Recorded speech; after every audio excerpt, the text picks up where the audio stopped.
His mouth was stretched wide in a kind of silent scream, and his eyes were popping. Harry suddenly realized that the spider which had dropped him was saying something.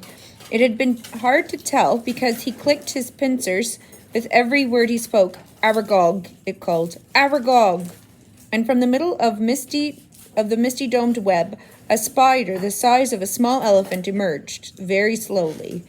There was gray in the black of his body and legs, and each of the eyes on his ugly pincered head was milky white. He was blind. What is it? He said, clicking his pincers rapidly. Men, clicked the spider, who had caught Harry. Is it Hagrid? Said Aragog, moving closer, his 8 milky eyes wandering vaguely. Strangers, clicked the spider, who had brought Ron.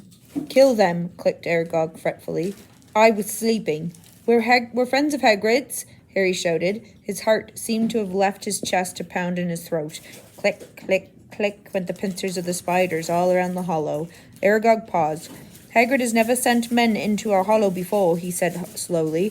Hagrid's in trouble, said Harry, breathing very fast. That's why we've come. In trouble, said the aged spider, and Harry thought he heard concern beneath the clicking pincers. But why has he sent you? Harry thought of getting to his feet, but decided against it. He didn't think his legs would support him. So he spoke from the ground, as calmly as he could. They think up at the school that Hagrid's been setting something on children. They've taken him to Azkaban. Aragog clicked his pincers furiously, and all around the hollow the sound was echoed by the crowd of spiders. It was like applause, except applause didn't usually make Harry feel sick with fear. But that was years ago, said Aragog fretfully. Years and years ago, I remember it well.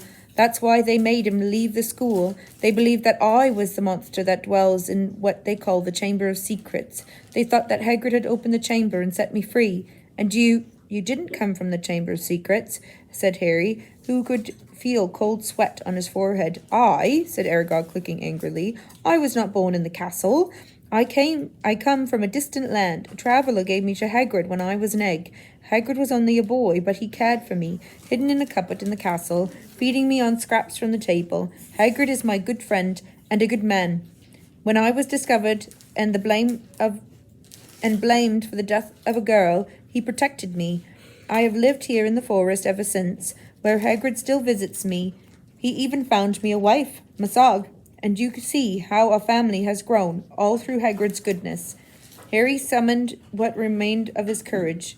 So, you never attacked anyone? Never, croaked the old spider. It would have been my instinct, but from respect of Hagrid, I never harmed a human. The body of the girl who was killed was discovered in the bathroom. I never saw any of the castle but the cupboard in which I grew up. A kind like the dark and the quiet. But then, do you know what did kill that girl? Said Harry. Because whatever it is, it's back and attacking people again. His words were drowned by a loud outbreak of clicking and the rustling of many long legs shifting angrily.